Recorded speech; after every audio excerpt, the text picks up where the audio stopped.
أعوذ بالله من الشيطان الرجيم. بسم الله الرحمن الرحيم. وقال إني ذاهب إلى ربي سيهدين. رب هب لي من الصالحين. فبشرناه بغلام حليم. فلما بلغ معه السعي قال يا بني إني أرى في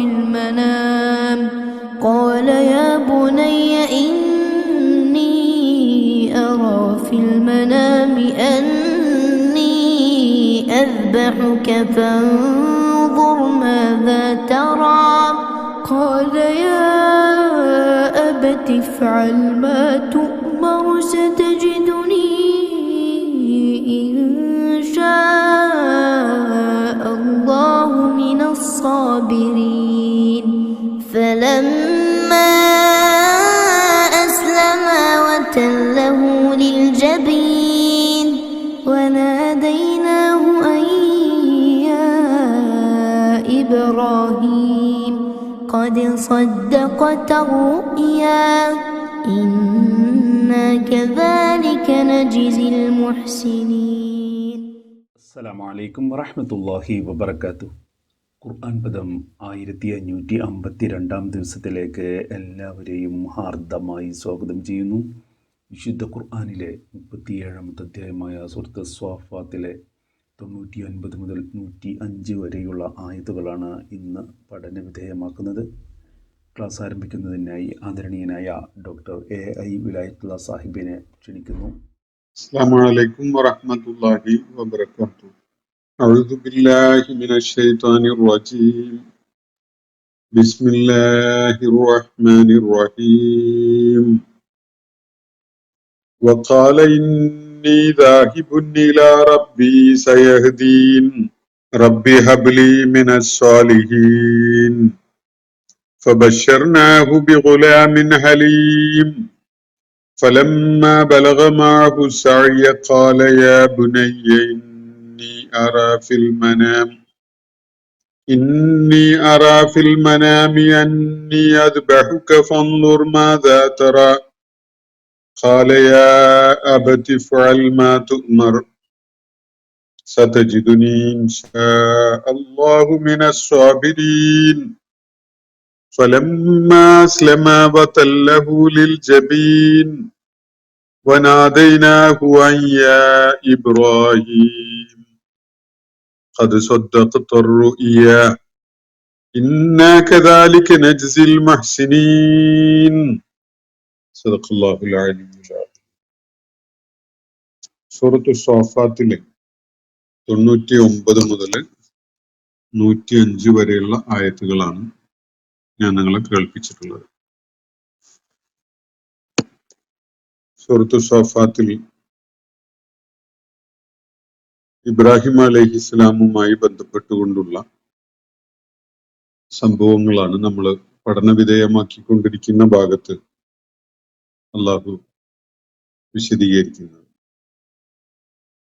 ഇതിന്റെ ആദ്യ ഭാഗം നമ്മൾ കഴിഞ്ഞ 2 ദിവസങ്ങളിലായിട്ട് പഠനവിധേയമാക്കിയുണ്ടായി. യഥാർത്ഥത്തിൽ 83ാമത്തെ ആയത്ത് മുതൽ 113ാമത്തെ ആയത്ത് വരെയുള്ള ആ ഭാഗം മുഴുവനായിട്ടും ഇബ്രാഹിം അലൈഹിസ്സലാമുമായി ബന്ധപ്പെട്ടുകൊണ്ടുള്ള ചരിത്രമാണ് അള്ളാഹു പരാമർശിക്കുന്നത്. മക്കയിലെ നബി സല്ലല്ലാഹു അലൈഹി വസല്ലം അഭിസംബോധന ചെയ്തുകൊണ്ടിരിക്കുന്ന ആളുകളെ അവര് എത്ര അപകടകരമായ വിധത്തില് ദൈവിക മാർഗത്തിൽ നിന്ന് വ്യതിചലിച്ചു പോയിട്ടുണ്ട് എന്ന കാര്യം അവരെ ഓർമ്മിപ്പിക്കാൻ, ആ കാര്യം അവരുടെ ശ്രദ്ധയിൽ കൊണ്ടുവരാൻ വേണ്ടിയാണ് അല്ലാഹു സുബ്ഹാനഹു വ തആല ഇബ്രാഹിം അലൈഹിസ്സലാമിന്റെ ജീവിതവുമായി ബന്ധപ്പെട്ടുകൊണ്ടുള്ള ഈ കാര്യങ്ങൾ ഇവിടെ പരാമർശിക്കുന്നത് എന്നത് ഈ സൂറത്തിന്റെ തുടക്കം മുതൽ വായിച്ചു വരുമ്പോൾ നമ്മൾ അതിൽ അടങ്ങിയിട്ടുള്ള കാര്യങ്ങൾ, അതിന്റെ ഉള്ളടക്കത്തെ മനസ്സിലാക്കി വരുമ്പോൾ നമുക്ക് ബോധ്യപ്പെടും. മക്കയിലെ ആളുകൾ കുഫാറുകളും മുശ്രിക്കുകളും ഒക്കെയായി ജീവിച്ചുകൊണ്ടിരിക്കുന്ന ആളുകൾ യഥാർത്ഥത്തിൽ ഇബ്രാഹിം അലൈഹിസ്ലാം എന്ന തങ്ങളുടെ പൂർവ്വ പിതാവിനെ പലപ്പോഴും പരാമർശിക്കുകയും അദ്ദേഹം തങ്ങളുടെ പ്രപിതാവായിരുന്നു എന്ന സംഗതിയുടെ പേരിൽ ഊറ്റം കൊള്ളുകയൊക്കെ ചെയ്യാറുണ്ടായിരുന്നു. ഇബ്രാഹിം അലൈഹി ഇസ്ലാം അവരുടെ പാട്രിയാർക്കാണ്, ഗ്രാൻഡ് പാട്രിയാർക്കാണ് എന്നത്, അവരുടെ കുലപതിയാണ് എന്നത് വലിയ അഭിമാനപൂർവം അവര് അനുസ്മരിക്കാറുണ്ടായിരുന്നു. എന്നാൽ ഇബ്രാഹിം അലൈഹി ഇസ്ലാമിന്റെ ആദർശപാതയിൽ നിന്ന് അവർ പൂർണ്ണമായും വ്യതിചലിച്ചു പോയിട്ടുണ്ടായിരുന്നു എന്നതാണ് വസ്തുത. ആ കാര്യത്തെക്കുറിച്ച് അവർ ഓർക്കാറേയില്ല, ആ സംഗതിയെക്കുറിച്ച് അവർ ചിന്തിക്കാറേയില്ല. ഇപ്പോ മുഹമ്മദ് നബി സല്ലല്ലാഹു അലൈഹി വസല്ലം അവരെ ദൈവിക മാർഗം എന്തെന്ന് വെളിപ്പെടുത്തി കൊടുത്തുകൊണ്ട് അവരെ ആ മാർഗത്തിലേക്ക് ക്ഷണിച്ചുകൊണ്ടിരുന്നപ്പോൾ അവർക്കിടയിൽ അഭിപ്രായ ഭിന്നതയും കടുത്ത ശത്രുതയും ഒക്കെ രൂപപ്പെട്ടു വന്നിരിക്കുകയാണല്ലോ. ഈ സന്ദർഭത്തില് മക്കയിലെ ആളുകളെ അള്ളാഹു ഓർമ്മപ്പെടുത്തുന്ന കാര്യം, നിങ്ങൾ ഏതൊരു പ്രപിതാവിന്റെ പേരിൽ, ഏതൊരു പാട്രിയാർക്കിന്റെ പേരിൽ അഭിമാനം കൊണ്ട് നടക്കുന്നവരാണോ, ആ പാട്രിയാർക്ക്, നിങ്ങളുടെ ആ പൂർവികനായ പ്രപിതാവ് ഉയർത്തിപ്പിടിച്ച, അദ്ദേഹം ജീവിതത്തിലൂടെ തെളിയിച്ച ഒരു ആദർശ മാർഗമുണ്ട്. ആ ആദർശ മാർഗത്തിൽ നിന്ന് നിങ്ങൾ പൂർണ്ണമായിട്ടും വ്യതിചലിച്ചിരിക്കുകയാണ്. നിങ്ങൾ ആ ആദർശ പാതയിലല്ല ഉള്ളത്. ഇപ്പോ മുഹമ്മദ് നബി സല്ലല്ലാഹു അലൈഹി വസല്ലം നിങ്ങളെ കേൾപ്പിച്ചുകൊണ്ടിരിക്കുന്ന, നിങ്ങളെ ഏതൊരു പാതയിലേക്കാണോ വിളിച്ചുകൊണ്ടിരിക്കുന്നത്, അതാണ് നിങ്ങളുടെ പ്രപിതാവായിരുന്ന ഇബ്രാഹിം അലൈഹി ഇസ്ലാമിന്റെ ആദർശ മാർഗം. അത് പൂർണ്ണമായും കൈയൊഴിഞ്ഞുകൊണ്ടാണ് നിങ്ങൾ അദ്ദേഹത്തിന്റെ പേര് പറഞ്ഞുകൊണ്ട്, അദ്ദേഹത്തെ പരാമർശിച്ചുകൊണ്ട് വലിയ അഭിമാനമൊക്കെ പ്രകടിപ്പിച്ചുകൊണ്ടിരിക്കുന്നത്. യഥാർത്ഥത്തിൽ നിങ്ങൾ സത്യമാർഗത്തിൽ നിന്ന്, നിങ്ങളുടെ പ്രപിതാവായ ഇബ്രാഹിം അലൈഹി ഇസ്ലാമിന്റെ മാർഗത്തിൽ നിന്ന് ബഹുദൂരം അകന്നു പോയിട്ടുണ്ട്. നിങ്ങളെ ഇപ്പോ മുഹമ്മദ് നബി സല്ലല്ലാഹു അലൈഹി വസല്ലം ക്ഷണിച്ചുകൊണ്ടിരിക്കുന്നത് ആ പൂർവികനായ, നിങ്ങളുടെ പ്രപിതാവായിരുന്ന, നിങ്ങളുടെ പാട്രിയാർക്കായിരുന്ന, നിങ്ങളുടെ കുടുംബത്തിന്റെയൊക്കെ, നിങ്ങളുടെ ഗോത്രങ്ങളുടെയൊക്കെ കുലപതിയായിരുന്ന ഇബ്രാഹിം അലൈഹി ഇസ്ലാമിന്റെ മാർഗത്തിലേക്ക് തിരികെ വരാൻ വേണ്ടിയാണ് മുഹമ്മദ് നബി സല്ലല്ലാഹു അലൈഹി വസല്ലം നിങ്ങളെ ക്ഷണിച്ചുകൊണ്ടിരിക്കുന്നത് എന്നതാണ് ഈ സംഭവങ്ങൾ ഇവിടെ വിവരിക്കുന്നതിന്റെ ഒരു സന്ദേശമായിട്ട് മുന്നോട്ട് വയ്ക്കുന്ന കാര്യം എന്നത് ഈ ആയാത്തുകളെയും അതിന്റെ വിവരണം നൽകപ്പെടുന്ന ആ സന്ദർഭവും ഈ സൂറത്തിന്റെ പൊതുവായ ഉള്ളടക്കവും കൂടി ചേർത്ത് വെച്ച് മനസ്സിലാക്കുമ്പോൾ നമുക്ക് ഉൾക്കൊള്ളാൻ സാധിക്കും. ഈ സംഭവ വിവരണത്തിന്റെ ആദ്യ ഭാഗം നമ്മൾ വിശദമായിട്ട് ഉൾക്കൊള്ളുകയുണ്ടായി. അതിനെ തുടർന്ന് ഇബ്രാഹിം അലൈഹി ഇസ്ലാം തീക്കുണ്ടത്തിൽ എറിയപ്പെടുകയും അള്ളാഹുവിന്റെ പ്രത്യേക നിർദ്ദേശപ്രകാരം തീക്കുണ്ടത്തിൽ നിന്ന് അദ്ദേഹത്തിന് യാതൊരു പ്രയാസവും ഇല്ലാതെ പുറത്തു കിടക്കാൻ സാധിച്ചു. അഗ്നി അദ്ദേഹത്തെ സംബന്ധിച്ചിടത്തോളം ശാന്തിയും സമാധാനവും മാത്രം പകരുന്ന ഒരു അനുഭവമായിരുന്നു. അദ്ദേഹത്തിന് ഒരു പോറലും ഏൽക്കാതെ അവിടുന്ന് പുറത്തു കിടക്കാൻ സാധിച്ചു എന്നതാണ് അവിടെ തുടർന്ന് വ്യക്തമാക്കപ്പെട്ടിട്ടുള്ള, അല്ലെങ്കിൽ പരോക്ഷമായിട്ട് സൂചിപ്പിക്കപ്പെട്ടിട്ടുള്ള കാര്യം. ഈ ഒരു ഘട്ടത്തിൽ ഇബ്രാഹിം അലൈഹി ഇസ്ലാം ഒരു തീരുമാനം എടുക്കുന്നുണ്ട്. ആ തീരുമാനമാണ് ഇവിടെ നമ്മൾ ഇന്ന് വായിച്ചു വെച്ച ആയത്തുകളുടെ തുടക്കത്തിൽ അള്ളാഹു സൂചിപ്പിക്കുന്നത്. നമുക്ക് ഈ ആയത്തുകൾ വിശദമായിട്ട് ഒന്ന് വായിച്ചു നോക്കാം. വക്കാല, തീക്കുണ്ടത്തിൽ നിന്ന് രക്ഷപ്പെട്ട് പുറത്തു വന്ന ആ സന്ദർഭത്തിൽ അള്ളാഹുവിന്റെ ഇടപെടൽ കാരണമായിട്ടാണ് യാതൊരു വിധത്തിലുള്ള ദ്രോഹവും ഏറ്റുവാങ്ങേണ്ടി വരാതെ ആ അഗ്നികുണ്ഡത്തിൽ നിന്ന് ഇബ്രാഹിം അലൈഹി ഇസ്ലാം പുറത്തു കിടക്കുന്നത്. അതിനെ തുടർന്ന് വൈകാത്തൊരു ഘട്ടത്തിൽ ഇബ്രാഹിം അലൈഹി ഇസ്ലാം ഇങ്ങനെ പ്രസ്താവിക്കുകയുണ്ടായി: ഇങ്ങനെ പറയുകയുണ്ടായി, ഇന്നി ദാഹിബുൻ ഇലാ റബ്ബി, ഞാൻ എൻ്റെ നാഥന്റെ വഴിയിലേക്ക് നീങ്ങുകയാണ്, ഞാൻ എൻ്റെ റബ്ബിന്റെ അടുക്കിലേക്ക് യാത്രയാവുകയാണ്, എൻ്റെ റബ്ബിന്റെ ആദർശ മാർഗത്തിൽ ഞാൻ മുന്നോട്ട് പോവുകയാണ്.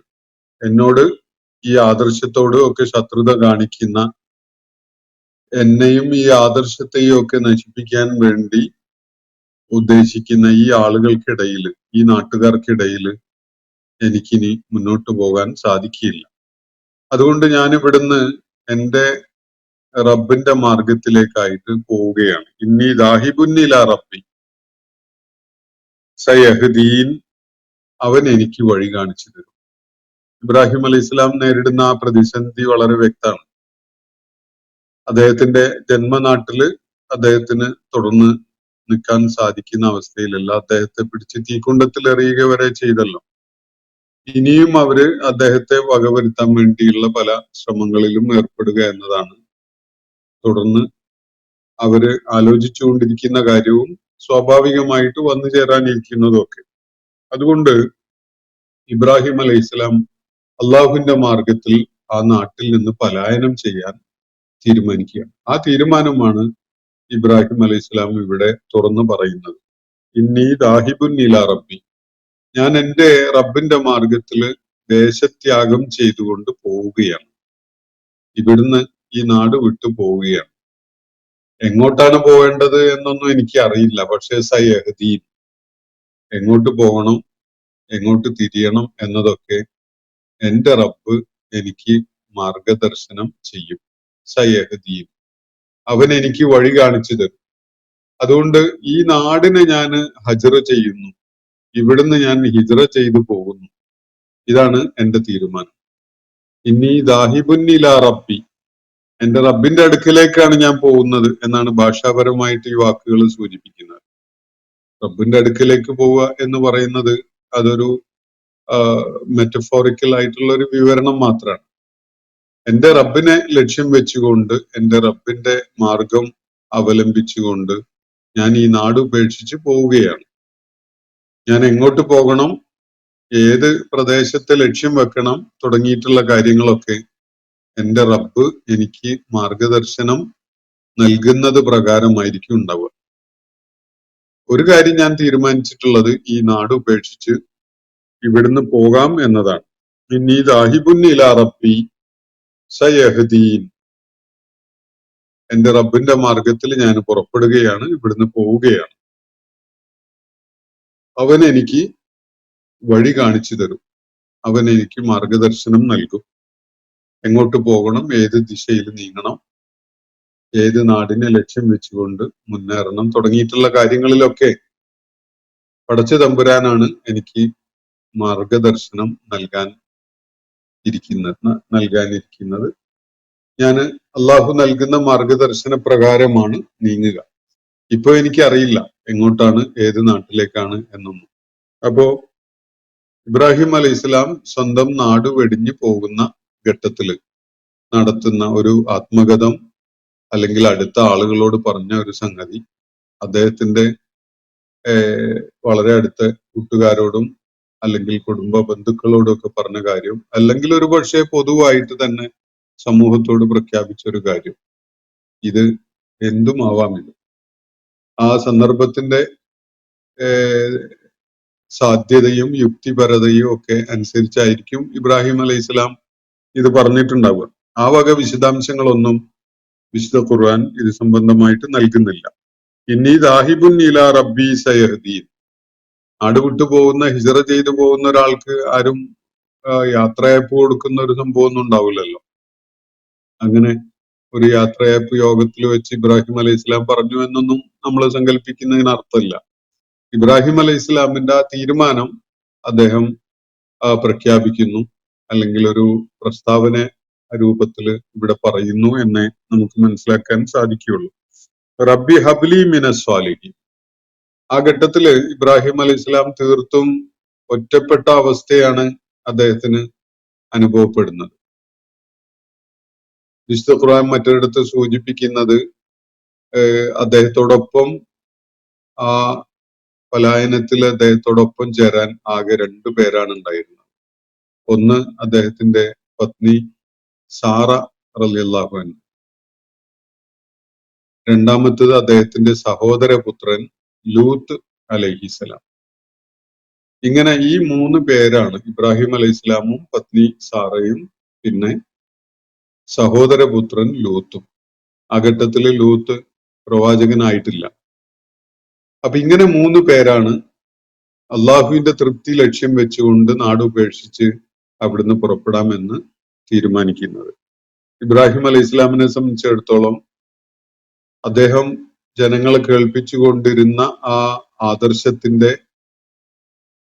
പിന്മുറക്കാരായി, ആ ആദർശം ഏറ്റുവാങ്ങുന്ന, സത്യമാർഗം ഉൾക്കൊണ്ടുകൊണ്ട് അള്ളാഹുവിൽ പ്രതീക്ഷ അർപ്പിച്ചുകൊണ്ട് നിലകൊള്ളുന്ന ഒരു സംഘം അനുയായികൾ അദ്ദേഹത്തിന് ഉണ്ടാവണം എന്നത് സ്വാഭാവികമായ ഒരു ആഗ്രഹമാണ്.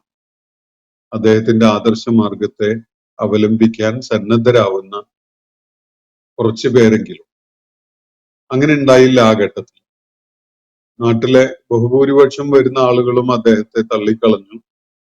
അദ്ദേഹവും പത്നിയും ഒരു സഹോദരപുത്രനും മാത്രമാണ് ആ കാര്യം, ആ സത്യം ഉയർത്തിപ്പിടിക്കാൻ വേണ്ടി രംഗത്ത് വരികയുണ്ടായത്. നാട് ഉപേക്ഷിച്ചു പോകുന്ന ഘട്ടത്തിൽ പോലും വേറെ ആരും അദ്ദേഹത്തോടൊപ്പം ഉണ്ടായിരുന്നില്ല എന്നതാണ് ഖുർആൻ ചൂണ്ടിക്കാണിക്കുന്ന കാര്യം. ആ സന്ദർഭത്തിൽ ഇബ്രാഹിം അലൈഹി ഇസ്ലാം മനസ്സ് തട്ടിക്കൊണ്ട് ഒരു പ്രാർത്ഥന നടത്തുകയാണ് അള്ളാഹു സുബ്ഹാനഹു വ തആലയോട്.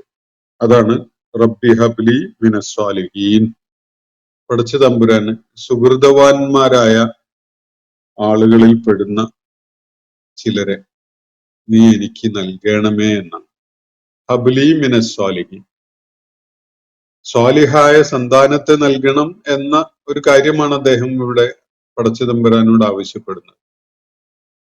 താൻ ഉയർത്തിപ്പിടിക്കുന്ന ഈ സത്യാധിഷ്ഠിതമായ ജീവിത ആദർശം, അതിന് ഒരു അനന്തരാവകാശിയായി, അതിനെ പിന്തുണക്കാൻ, കൂടെ നിൽക്കാൻ, എല്ലാറ്റിലും സഹായമാവാൻ ഒരു സ്വാലിഹായ സന്താനത്തെ തനിക്ക് നൽകണമേ എന്നാണ് ഇബ്രാഹിം അലൈഹി ഇസ്ലാം ആ ഘട്ടത്തിൽ പ്രാർത്ഥിക്കുന്നത്. എല്ലാവർക്കും അറിയുന്ന കാര്യമാണ്, ഇബ്രാഹിം അലൈഹി ഇസ്ലാം വാർദ്ധക്യത്തിൽ എത്തുന്നത് വരെ മക്കളൊന്നും ഉണ്ടായിട്ടില്ല. വാർദ്ധക്യത്തിൽ എത്തിയ ഘട്ടത്തിലാണ് ഇബ്രാഹിം അലൈഹി ഇസ്ലാമിന് അള്ളാഹു 2 സന്താനങ്ങളെ നൽകിയ കാര്യമൊക്കെ വിശുദ്ധ ഖുർആൻ സൂചിപ്പിക്കുന്നത്. ആദ്യമായി അദ്ദേഹത്തിന് ജനിക്കുന്ന പുത്രൻ ഇസ്മായിൽ അലൈഹി ഇസ്ലാമാണ്. ഹാജറിന്റെ പുത്രനായിട്ടാണ് ഇസ്മായിൽ അലൈഹി ഇസ്ലാം ജനിക്കുന്നത്. ഹാജർ റളിയല്ലാഹു അൻഹ ജന്മം നൽകിയ പുത്രനാണ് ഇസ്മായിൽ. വൈകാതെ തന്നെ സാറ റളിയല്ലാഹു അൻഹയിലും അദ്ദേഹത്തിന് ഒരു പുത്രനുണ്ടായി. അതാണ് ഇസ്ഹാഖ് അലൈഹി ഇസ്ലാം. 2 പേരെയും വിശുദ്ധ ഖുർആൻ പരാമർശിക്കുന്നുണ്ട്. 2 വ്യത്യസ്തമായ ഗുണങ്ങളുടെ പേരിലും ഈ 2 ആളുകളും പരാമർശിക്കപ്പെടുന്നുണ്ട്. ഇസ്മായിൽ അലൈഹി ഇസ്ലാമിനെ കുറിച്ച് ഹലീം എന്നാണ് ഖുർആൻ പരാമർശിക്കുന്നത്, നല്ല സഹനമുള്ളവൻ. ഇസ്ഹാഖ് അലൈഹി ഇസ്ലാമിനെ കുറിച്ച് ഹക്കീം എന്നാണ് പരാമർശിക്കുന്നത്, നല്ല യുക്തിബോധവും അതുപോലെ ജ്ഞാന സാധ്യതകളും ഉള്ളവൻ എന്ന നിലക്കുള്ള ഒരു പരാമർശം. ഈ പരാമർശങ്ങളുടെ ചില രഹസ്യങ്ങൾ നമുക്ക് പിന്നീട് തലമുറകളോളം തന്നെ നിലനിൽക്കുന്നതായിട്ടും കാണാൻ സാധിക്കും. നമുക്ക് അതിലേക്ക് പിന്നീട് വരാം. അപ്പൊ ഇവിടെ ഇബ്രാഹിം അലൈഹി ഇസ്ലാം നടത്തിയ ഒരു പ്രാർത്ഥന, റബ്ബി ഹബ്ലി മിനസ് സ്വാലിഹീൻ, പടച്ച തമ്പുരാനെ നീ എനിക്ക് സ്വാലിഹികളായ സുഹൃതവാന്മാരായ ആളുകളിൽപ്പെട്ട ചിലരെ നൽകണമേ എന്നാണ് പറയുന്നത്.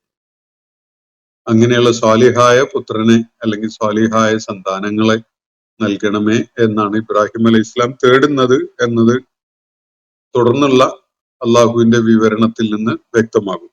ഫബശർനാഹു ബിഗുലാമിൻ ഹലീം, അതിനെ തുടർന്ന് നാം അദ്ദേഹത്തിനൊരു സന്തോഷ വാർത്ത നൽകുകയുണ്ടായി. അത് ഒരു ഗുലാമുൻ ഹലീമിനെ കുറിച്ചാണ്.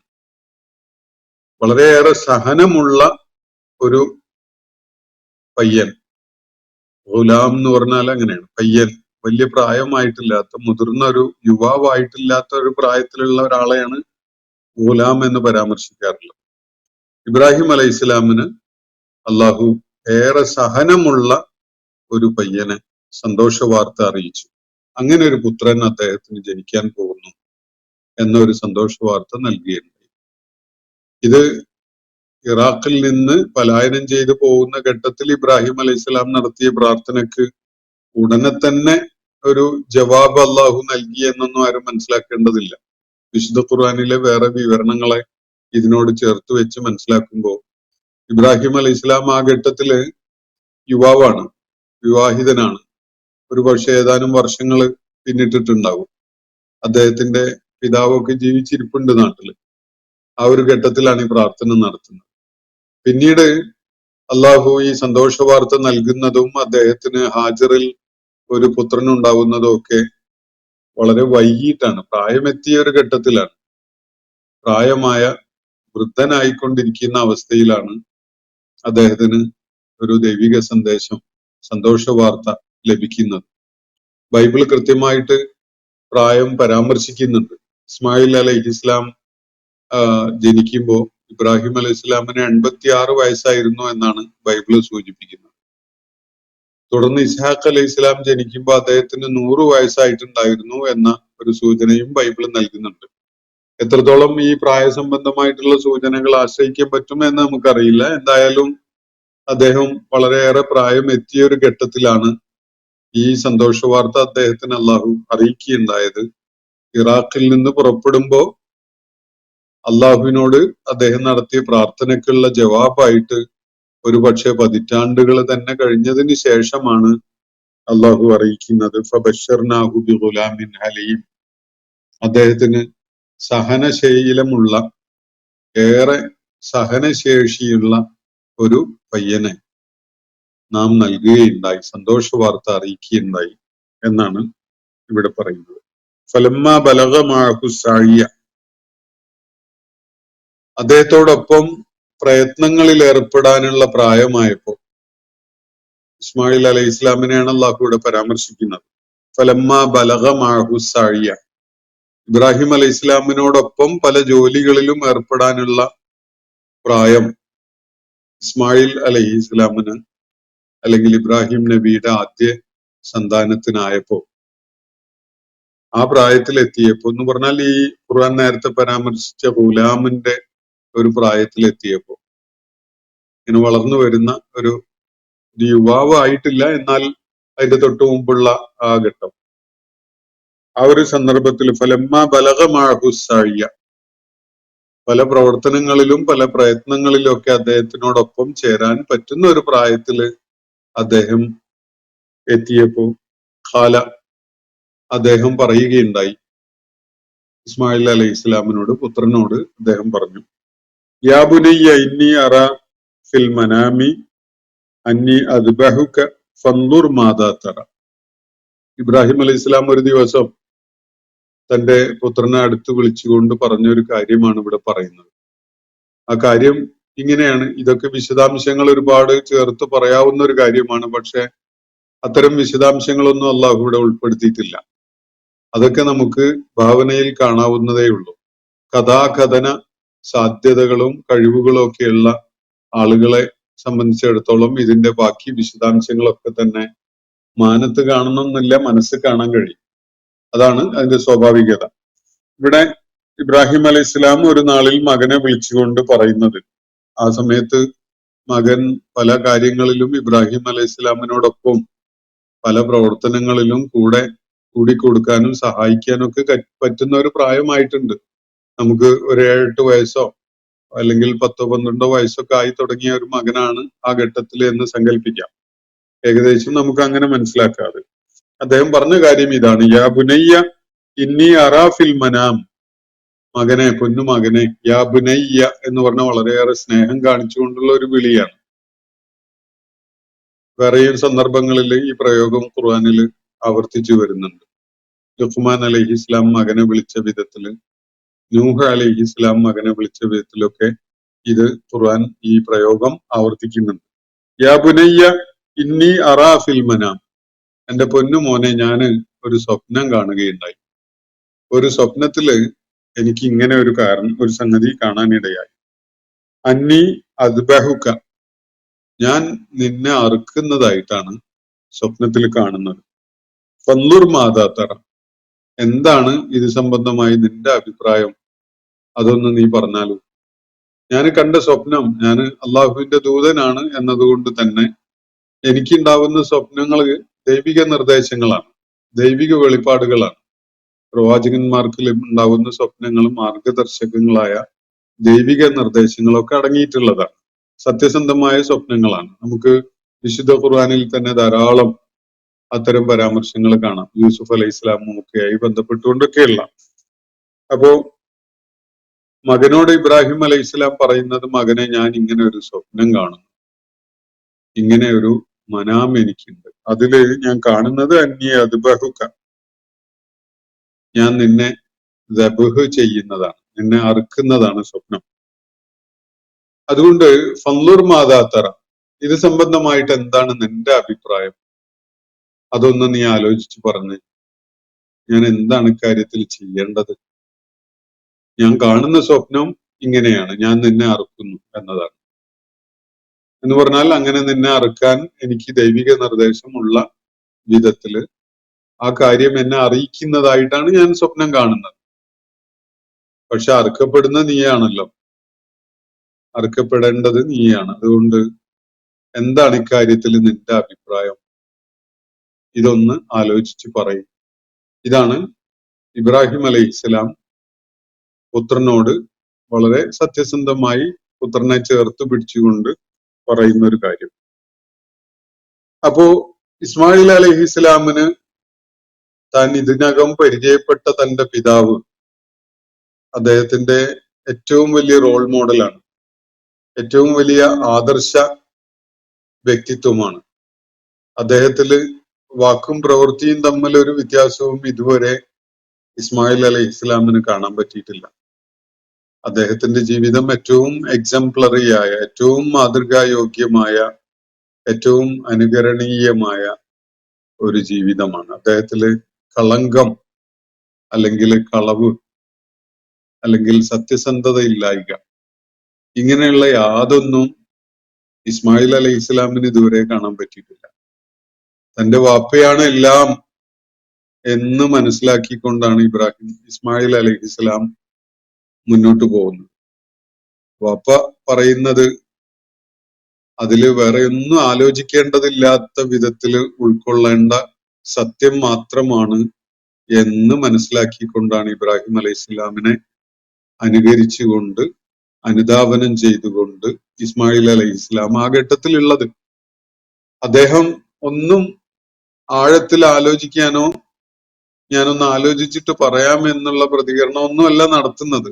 ആ ആഴത്തില് ഒരുപാട് നേരം ആലോചിച്ച് പറയാം എന്നൊന്നുമല്ല അദ്ദേഹം തീരുമാനിക്കുന്നത്. മറിച്ച് അദ്ദേഹം പറഞ്ഞത് ഇതാണ്, യാ അബത്തി ഖാല, അദ്ദേഹം പറഞ്ഞു, യാ അബത്തി, എന്റെ പൊന്നു വാപ്പ എന്ന് വിളിച്ചുകൊണ്ട്. യാ അബത്തി അറബിയില് ഏറ്റവും ഏറെ ഉപ്പായോട് ഇഷ്ടം കാണിച്ചുകൊണ്ട് വിളിക്കുന്ന ഒരു രീതിയാണത്, യാ അബത്തി.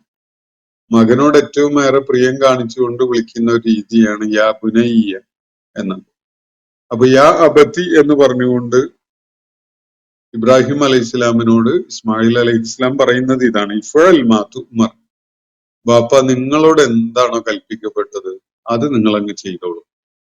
ഇഫ്അൽ മാ തുഅ്മർ, ഇഫ്അൽ എന്ന് പറഞ്ഞാൽ താങ്കൾ ചെയ്യുക, മാ തുഅ്മർ, എന്താണോ താങ്കളോട് അമ്രായിട്ട്, കൽപ്പനയായിട്ട് നൽകപ്പെട്ടിട്ടുള്ളത് അത് താങ്കൾ അങ്ങ് നടപ്പിലാക്കിക്കോളൂ, അതിലൊന്നും ആലോചിക്കാനില്ല. ഇഫ്അൽ മാ തുഅ്മർ. അപ്പോ ഇസ്മായിൽ അലൈഹി ഇസ്ലാമിന്റെ കളങ്കരഹിതമായ മനസ്സ് പൂർണ്ണമായിട്ട് തന്റെ പിതാവ് പരിചയപ്പെടുത്തിയ റബ്ബിനെ ഉൾക്കൊണ്ടുകൊണ്ടുള്ള നിലപാട്, അദ്ദേഹത്തിന്റെ തെളിഞ്ഞ ആത്മാർത്ഥതയോടുകൂടിയുള്ള പ്രതികരണം, അദ്ദേഹം സ്വാർത്ഥമായ യാതൊരു ആലോചനയും ഇല്ലാതെ വളരെ സത്യസന്ധമായ, വളരെ സമർപ്പണ ബോധത്തോടു കൂടിയുള്ള ഒരു പ്രതികരണമാണ് ഇവിടെ നൽകുന്നത്. അദ്ദേഹം പറയണത് ഇഫ്അൽ മാതു ഉമർ, യാ അബതി എന്ന് പറഞ്ഞുകൊണ്ട് പറയുന്നത് ഇഫ്അൽ മാതു ഉമർ, പൊന്നു വാപ്പ, നിങ്ങളോട് എന്താണോ കൽപ്പിക്കപ്പെട്ടിട്ടുള്ളത് അത് നിങ്ങൾ ചെയ്തോളൂ, അത് നടപ്പിലാക്കിക്കോളൂ. എന്റെ ഭാഗത്തുനിന്ന് യാതൊരു പ്രശ്നവും ഉണ്ടാവില്ല. സതജിദുനി, താങ്കൾക്ക് എന്നെ കാണാം, ഇൻഷാ അല്ലാഹ്, അള്ളാഹുവിന്റെ വേണ്ടുകയുണ്ടെങ്കിൽ, അള്ളാഹുവിന്റെ മശീഅത്ത് ഉണ്ടെങ്കിൽ എന്നെ മിന സ്വാബിരീൻ, സഹനം അവലംബിക്കുന്നവരുടെ കൂട്ടത്തില് എന്നെ കാണാം. ക്ഷമ അവലംബിക്കുന്ന ക്ഷമാലുക്കളുടെ കൂട്ടത്തില്. അള്ളാഹുവിന്റെ കൽപ്പന എന്റെ മേലെ നടപ്പിലാക്കുമ്പോ ഞാന് അക്ഷമ കാണിക്കുകയോ അസഹ്യത കാണിക്കുകയോ ഒന്നും ചെയ്യൂല. ഇൻഷാ അല്ലാഹ്, അള്ളാഹിന്റെ വേണ്ടുകയുണ്ടെങ്കിൽ ഈ ഒരു വിഷയത്തില് ഞാൻ താങ്കളോടൊപ്പം ഉണ്ടായിരിക്കും. ഞാൻ ഒരിക്കലും തന്നെ അതിനോട് പ്രതിഷേധം കാണിക്കുകയോ അല്ലെങ്കിൽ അസഹ്യത കാണിക്കുകയോ അക്ഷമ കാണിക്കുകയോ ഒന്നും ചെയ്യൂല. ഇൻഷാ അല്ലാഹ്, ഞാന് സഹനം കാണിക്കുന്ന ആളുകളുടെ, ക്ഷമാലുക്കളുടെ കൂട്ടത്തിൽ തന്നെയായിട്ട് താങ്കൾക്ക് കാണാൻ സാധിക്കും. ഇതാണ് ഇബ്രാഹിം അലൈഹിസ്സലാമിനോട് പുത്രൻ ഇസ്മായിൽ അലൈഹിസ്സലാം ആ സന്ദർഭത്തിൽ പറയുകയുണ്ടായത്. എന്താണോ താങ്കളോട് പടച്ച തമ്പുരാൻ കൽപ്പിച്ചിട്ടുള്ളത് അത് താങ്കൾ നടപ്പിലാക്കിക്കോളൂ. ഇതാണ് അദ്ദേഹം പറഞ്ഞത്. അപ്പോ വളരെ വ്യക്തമായിട്ടും ഇബ്രാഹിം അലൈഹിസ്സലാം ഏത് വിധത്തിലുള്ള ഒരു പുത്രനെയാണ് പടച്ച തമ്പുരാനോട് ചോദിച്ചിരുന്നത് നമ്മൾ ഓർക്കേണ്ടതുണ്ട്. നേരത്തെ ഇറാഖിൽ നിന്ന് പുറപ്പെടുന്ന ഘട്ടത്തില് അദ്ദേഹം നടത്തിയ പ്രാർത്ഥന റബ്ബി ഹബ്ലി മിനസ് സ്വാലിഹീൻ എന്നാണല്ലോ. റബ്ബി ഹബ്ലി മിനസ് സ്വാലിഹീൻ, സ്വാലിഹികളിൽപ്പെട്ട ഒരു പുത്രനെ അല്ലെങ്കിൽ സന്താനങ്ങളെ നീ എനിക്ക് നൽകണമേ എന്നാണ് ഇബ്രാഹിം അലൈഹി ഇസ്ലാമിന്റെ പ്രാർത്ഥന. അള്ളാഹു പതിറ്റാണ്ടുകൾക്ക് ശേഷം അദ്ദേഹത്തിന് നൽകിയ ഒരു പുത്രൻ, അത് വലിയൊരു ദൈവിക കാരുണ്യമായിട്ട് അള്ളാഹു നൽകിയതാണല്ലോ. പക്ഷെ ആ ദൈവിക കാരുണ്യത്തിലും അള്ളാഹു ഒരു പരീക്ഷണം വെച്ചിട്ടുണ്ടായിരുന്നു. ഇബ്രാഹിം അലൈഹിസ്സലാം ചോദിച്ച വിധത്തിലുള്ള ഏറ്റവും സുഹൃതവാനായ, ഏറ്റവും പുണ്യം ചെയ്യുന്ന, നന്മയുടെ പേരിൽ അറിയപ്പെടുന്ന ഒരു പുത്രനെ തന്നെയാണ് അള്ളാഹു അദ്ദേഹത്തിന് നൽകിയിട്ടുള്ളത് എന്ന് ബോധ്യപ്പെടുത്തൽ കൂടിയാണ് ഈ ഒരു സംഭവം. അള്ളാഹുവിന്റെ തൃപ്തി എന്താണോ, അള്ളാഹു എന്താണോ കൽപ്പിച്ചിട്ടുള്ളത് അത് ചെയ്യാൻ അതെത്ര കൈപ്പുറ്റതാണെങ്കിലും ബാപ്പാക്ക് പൂർണ്ണമായ പിന്തുണ കൊടുക്കുന്ന ഒരു മകൻ. ഇതാണ് അള്ളാഹു ഇബ്രാഹിം അലൈഹി ഇസ്ലാമിനെ ബോധ്യപ്പെടുത്തുന്ന ഒരു കാര്യം. ഇവിടെ മകന്റെ സന്നദ്ധത, ഇബ്രാഹിം അലൈഹി ഇസ്ലാം ചോദിച്ചത് സ്വാലിഹുകളിൽപ്പെട്ട ഒരു പുത്രനെയാണ്, അല്ലെങ്കിൽ സ്വാലിഹുകളിൽപ്പെട്ട സന്താനങ്ങളെയാണ്. അള്ളാഹു നൽകിയിട്ടുള്ളത് അതേ വിധത്തിലുള്ളതാണ് എന്ന കാര്യം മനസ്സിലാക്കാൻ ഇബ്രാഹിം അലൈഹി ഇസ്ലാമിന് ഇവിടെ ഒരു അവസരം അള്ളാഹു ഒരുക്കിയിരിക്കുകയാണ്. അത് ഇബ്രാഹിം അലൈഹി ഇസ്ലാമിനുള്ള ഒരു പരീക്ഷണം കൂടിയാണ്. ഇസ്മായിൽ അലൈഹി ഇസ്ലാം ഇവിടെ പറഞ്ഞത് സതജിദുനി ഇൻഷാ അല്ലാഹ് മിനസ് സ്വാബിരീൻ എന്നാണ്. ഫലമ്മ അസ്ലമ, അങ്ങനെ ഈ രണ്ടു പേരും പൂർണ്ണമായി പടച്ച തമ്പുരാന് സമർപ്പിക്കുന്ന ആ മനസ്ഥിതിയോടുകൂടി സമർപ്പിതരായിക്കൊണ്ട് അവര് നിലക്കൊണ്ട ആ സന്ദർഭത്തില് വതല്ലഹൂലിൽ ജബീൻ, അദ്ദേഹം ഇബ്രാഹിം അലൈഹി ഇസ്ലാം തന്റെ പുത്രനെ ആ മണ്ണില്, തല, നെറ്റി അല്ലെങ്കിൽ ശിരസ് മണ്ണില് വെക്കുന്ന വിധത്തില് അങ്ങനെ വീഴ്ത്തുകയും ചെയ്തപ്പോ, തല്ല എന്ന് പറഞ്ഞാൽ മണ്ണില് വീഴ്ത്തുക അല്ലെങ്കിൽ കിടത്തുക എന്നൊക്കെയാണ് അതിന്റെ സൂചന.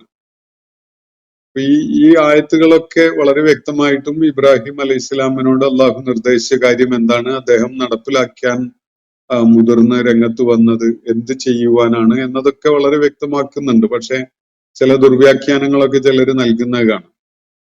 ഭാഷാപരമായി പോലും ഈ പറയുന്ന കാര്യങ്ങളോട് യാതൊരു പ്രതിബദ്ധതയും കാണിക്കാത്ത, മനസ്സ് തോന്നിയ കാര്യങ്ങള് ഇതിനുള്ള വ്യാഖ്യാനമായിട്ട് നൽകുന്ന ചിലരെ നമ്മുടെ കാലഘട്ടത്തില് അങ്ങനെ പറഞ്ഞുകൊണ്ടിരിക്കുന്നത് കാണാൻ കഴിയും.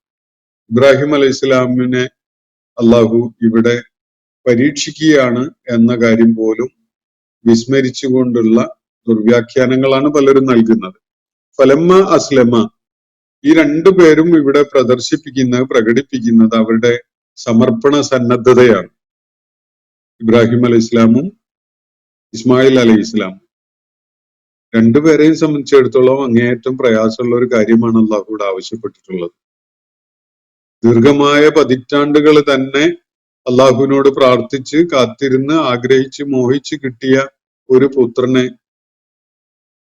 അറുക്കണം, ബലി നൽകണം എന്ന് അള്ളാഹു ആവശ്യപ്പെടുക എന്നത് ഇബ്രാഹിം അലൈഹി ഇസ്ലാമിന് ഉൾക്കൊള്ളാൻ പറ്റുന്ന ഒരു കാര്യമേ അല്ല. ഒരു മനുഷ്യൻ എന്നുള്ള നിലക്ക് ഉൾക്കൊള്ളാൻ പറ്റുന്ന കാര്യമേ അല്ല. വളർന്നു വരുമ്പോ തനിക്ക് ഏറ്റവും പ്രിയപ്പെട്ട വാപ്പായോടൊപ്പം ഉമ്മായോടൊപ്പം ഒക്കെ ഇങ്ങനെ ജീവിച്ചുകൊണ്ടിരിക്കുമ്പോ താൻ അങ്ങ് അറുക്കപ്പെടണം, ജീവിതം അവസാനിക്കുന്ന ഒരു സംഗതിയിലേക്ക് നീങ്ങണം എന്നാണ് നിർദ്ദേശം എന്ന് കേൾക്കുമ്പോൾ അതൊരിക്കലും തന്നെ ഒരു മനുഷ്യന്റെ സന്താനം എന്ന നിലക്ക്, ഒരു വ്യക്തി എന്നുള്ള നിലക്ക് ഇസ്മായിൽ അലൈഹി ഇസ്ലാമിനും ഉൾക്കൊള്ളാൻ പറ്റുന്ന ഒരു കാര്യമേ അല്ല. പക്ഷെ അതിൻ്റെ ഒക്കെ അതീതമായ ഒരു തലത്തിലാണ് അവർ അള്ളാഹുവിൽ അർപ്പിച്ചിട്ടുണ്ടായിരുന്ന വിശ്വാസം എന്നതാണ് ഈ സംഭവം സൂചിപ്പിക്കുന്നത്. രണ്ടുപേരും അള്ളാഹു നൽകിയ ഈ നിർദ്ദേശം നടപ്പിലാക്കുന്നതിന് സന്നദ്ധത പ്രകടിപ്പിച്ചുകൊണ്ട് രംഗത്ത് വന്നു. വതല്ലഹു ലിൽ ജബീൻ, അതിനെ തുടർന്ന് അതിന്റെ ഇംപ്ലിമെന്റേഷനിലേക്ക് നീങ്ങുകയാണ്. ഇബ്രാഹിം അലൈഹി സ്വലാം മകനെ, ജബീൻ എന്ന് പറഞ്ഞാൽ നെറ്റിയാണ്, നെറ്റിത്തടം നിലത്ത് പതിച്ച വിധത്തില് കിടത്തി. അതാണ് ഇവിടെ പറയുന്നത്. ഇപ്പൊ തല്ലഹു എന്ന് വേണമെങ്കിൽ ഇത് തള്ളിയിട്ടു എന്നൊക്കെ പറയാം. നമ്മള് മൃഗങ്ങളൊക്കെ അറുക്കുമ്പോ വീഴ്ത്തുന്ന വിധത്തിലോ അല്ലെങ്കിൽ സമാനമായ ഏതോ രൂപത്തില് തള്ളിയിട്ടു എന്ന വിധത്തിൽ അതിനെ മനസ്സിലാക്കാം. ഭാഷാപരമായിട്ട് അങ്ങനെ സാധ്യതയുണ്ട്. നമ്മള് മുഫസ്സിറുകളല്ലേ മലയാളത്തിലേക്ക് വിവർത്തനം ചെയ്ത ആളുകള് ആ വിധത്തില് ഉള്ള പദങ്ങളല്ല ഉപയോഗിക്കുന്നത്. നിലത്ത് വെച്ചു, നിലത്ത് അമർത്തി വെച്ചു, മുഖം കീഴോട്ടായിട്ട് പതിച്ചു, നെറ്റി മണ്ണിൽ പതിയുന്ന വിധത്തില് അദ്ദേഹത്തെ കിടത്തി എന്നൊക്കെയാണ് അവര് നൽകുന്ന അർത്ഥം. ഈ പദം ഒരുപക്ഷെ മുഖം നിലത്ത് പതിയുന്ന വിധത്തിൽ തള്ളിയിട്ടു എന്ന് മനസ്സിലാക്കുന്നതിന് സാധ്യതയുള്ള ഒരു പദമാണത്. അപ്പോ വതല്ലഹു ലിൽ ജബീൻ, അദ്ദേഹത്തെ കമഴ്ത്തി കിടത്തി. ഇബ്രാഹിം അലൈഹി സ്വലാം പുത്രനെ ബലി നൽകുന്നതിനായിട്ട് അല്ലെങ്കിൽ അറുക്കുന്നതിനായിട്ട് കമഴ്ത്തി കിടത്തി എന്നാണ് ഇവിടെ പറയുന്നത്. ഇവർ രണ്ടുപേരും പൂർണ്ണമായി സമർപ്പണ ബോധത്തോടുകൂടി രംഗത്ത് വരികയും അദ്ദേഹം പുത്രനെ നിലത്ത് മുഖം കീഴോട്ടായിട്ട് കമഴ്ത്തി കിടത്തുകയും ചെയ്തു. എന്ന് പറഞ്ഞാൽ അദ്ദേഹത്തെ അറുക്കാൻ വേണ്ട എല്ലാ ഒരുക്കങ്ങളും ചെയ്തുകൊണ്ട് അതിനുള്ള പ്രയത്നത്തിലേക്ക് നീങ്ങുന്ന ഒരു സ്റ്റേജോളം കാര്യങ്ങൾ എത്തി. അപ്പോഴാണ് വനാദൈനാഹു അയ്യ ഇബ്രാഹിം, അപ്പോ നാം അദ്ദേഹത്തെ വിളിച്ചു, ഇബ്രാഹിമെ. വനാദൈനാഹു, അതിനെ തുടർന്ന് നാം അദ്ദേഹത്തെ വിളിക്കുകയുണ്ടായി. അയ്യ ഇബ്രാഹിം, ഇബ്രാഹിമേ എന്നാണ് വിളി. ഖദ് സദ്ദഖ്ത റുഇയ, ഇബ്രാഹിമെ നീ കണ്ട സ്വപ്നം നീ യാഥാർത്ഥ്യമായി പുലർത്തിയിരിക്കുന്നു, അത് സത്യമാക്കിയിരിക്കുന്നു. അത് സദ്ദഖ്ത, നീ സത്യസന്ധമായിട്ട് അതിനെ പ്രയോഗത്തില് കൊണ്ടുവന്നിരിക്കുന്നു. ഇന്നാ കദാലിക നജ്സിൽ മുഹ്സിനീൻ, ഇപ്രകാരമാണ് സുഹൃതവാന്മാർക്ക് നാം പ്രതിഫലം നൽകുന്നത് എന്ന് പറഞ്ഞുകൊണ്ടുള്ള ഒരു ഇടപെടലാണ് അള്ളാഹു നടത്തുന്നത്. എന്താണ് ഇപ്രകാരമാണ് നാം സുഹൃതവാന്മാർക്ക് പ്രതിഫലം നൽകുന്നത് എന്ന് പറഞ്ഞതിന്റെ അർത്ഥം? ഇബ്രാഹിം അലൈഹി സ്വലാം മുഹ്സിനായിരുന്നു, സംശയമൊന്നുമില്ല. അദ്ദേഹം ആവശ്യപ്പെട്ടത് സ്വാലിഹായ ഒരു പുത്രനെയാണ്. ഇവിടെ അള്ളാഹു ആ വിധത്തിലുള്ള തീർത്തും സ്വാലിഹായ, തീർത്തും അർപ്പണബോധമുള്ള, സഹനമുള്ള ഒരു പുത്രനെയാണ് നൽകിയിരിക്കുന്നത്. അതിന്റെ കാരണം അത് അള്ളാഹുവിടെ തെളിയിക്കുകയാണ്. ഇസ്മായിൽ അലൈഹി ഇസ്ലാം എന്ന ഏറ്റവും ഉത്തമനായ സ്വാലിഹായ ഹലീമായ ഒരു പുത്രനെ അള്ളാഹു നൽകിയിരിക്കുന്നു എന്ന കാര്യമാണ് ഇവിടെ ബോധ്യപ്പെടുത്തപ്പെട്ടിരിക്കുന്നത്. അള്ളാഹുവിന്റെ കൽപ്പന നടപ്പിലാക്കാൻ സഹനത്തോടെ, ക്ഷമയോടെ എന്നെ നിങ്ങളോടൊപ്പം നിലകൊള്ളുന്നവനായിട്ട് കാണാം എന്ന് ബാപ്പായോട് പറഞ്ഞിട്ട് യാതൊരു വിധത്തിലുള്ള വെപ്രാളപ്പെടലോ വിഷമമോ ദുഃഖമോ ഒന്നും കാണിക്കാതെ ഇബ്രാഹിം അലൈഹിസ്സലാമിന്റെ മുന്നിൽ ഈ നിർദ്ദേശം നടപ്പിലാക്കാനായിട്ട് മകൻ അങ്ങനെ കിടന്നു കൊടുക്കുകയാണ്. ഈ ഒരു സംഗതിയെ ഈ പുത്രൻ ഇബ്രാഹിം അലൈഹിസ്സലാം ആവശ്യപ്പെട്ടത് ഏത് വിധത്തിലുള്ള ഒരു പുത്രനെയാണോ അതുപോലെയുള്ള ഒരു പുത്രനെ തന്നെയാണ് അള്ളാഹു അദ്ദേഹത്തിന് നൽകിയിട്ടുള്ളത്. വലിയ ജസാ തന്നെയാണ് അദ്ദേഹത്തിന്റെ ഇഹ്സാൻ പരിഗണിച്ചുകൊണ്ട് അള്ളാഹു നൽകിയിരിക്കുന്നത് എന്നൊരു കാര്യമാണ് അള്ളാഹുവിടെ വ്യക്തമാക്കുന്നത്. ഇന്നാ കദാലിക നജ്സിൽ മുഹ്സിനീൻ, മുഹ്സിനുകൾക്ക് നാം ഈ വിധത്തിലുള്ള പ്രതിഫലമാണ് നൽകുന്നത് എന്നാണ് ഇവിടെ നൽകുന്ന സൂചന. മറ്റൊരു സൂചന കൂടിയുണ്ട്. ഇബ്രാഹിം അലൈഹിസ്സലാം ഇപ്പോ ഇവിടെ വലിയൊരു ഇഹ്സാനാണ് അള്ളാഹുവിനെ മുൻനിർത്തിക്കൊണ്ട് അദ്ദേഹത്തിന്റെ സമർപ്പണ ബോധത്തോടെയും അള്ളാഹുവിന്റെ കൽപ്പന എത്ര കൈപ്പുറ്റതാണെങ്കിലും നിറവേറ്റാൻ സന്നദ്ധനാണ് എന്നത് കാണിക്കുകയും ചെയ്തുകൊണ്ട് ഇവിടെ നമുക്ക് ഈ സംഭവത്തിലൂടെ നമുക്ക് വെളിപ്പെട്ടിട്ടുള്ളത് ആ ഒരു കാര്യമാണ്. ഇബ്രാഹിം അലൈഹിസ്സലാമിന്റെ ആ സമർപ്പണത്തിനാണ്, ആ ഇഹ്സാൻ ഉള്ള പ്രകൃതത്തിനാണ് അള്ളാഹു ഏറ്റവും മുന്തിയ പ്രതിഫലമായിട്ട് തുടർന്ന് പറയാൻ പോകുന്ന കാര്യം നൽകിയിരിക്കുന്നത് എന്ന് സൂചിപ്പിക്കുന്ന വിധത്തിലും ഈ വിവരണത്തെ മനസ്സിലാക്കാൻ സാധിക്കും. ഈ ആയത്തുകളുമായി ബന്ധപ്പെട്ടുകൊണ്ട് ചില വിശദാംശങ്ങൾ കൂടി പങ്കുവെക്കേണ്ടതുണ്ട്. ഇൻഷാ അല്ലാഹ് ഈ സംഭവങ്ങളുടെ വിവരണത്തിന്റെ അവസാന ഭാഗം തുടർന്നുള്ള ആയത്തുകളിൽ വിവരിക്കുമ്പോൾ അതുകൂടി ചേർത്ത് പറയാം എന്നാണ് ഉദ്ദേശിക്കുന്നത്. അള്ളാഹു നമ്മെ എല്ലാവരെയും അനുഗ്രഹിക്കുമാറാവട്ടെ. വാഖിർ ദഅവാന അനിൽ ഹംദുലില്ലാഹി റബ്ബിൽ ആലമീൻ. അസ്സലാമു അലൈക്കും വറഹ്മത്തുള്ളാഹി വബറകാതുഹു. ഇന്നത്തെ ഖുർആൻ പദം ഇവിടെ സമാപിക്കുന്നു. ഖുർആൻ പഠനത്തിൽ പങ്കെടുത്ത എല്ലാവർക്കും അല്ലാഹു അർഹമായ പ്രതിഫലം നൽകി അനുഗ്രഹിക്കട്ടെ. വആഖിർ ദഅവാന അനിൽ ഹംദുലില്ലാഹി റബ്ബിൽ ആലമീൻ. അസ്സലാമു അലൈക്കും വറഹ്മത്തുള്ളാഹി വബറകാതുഹു.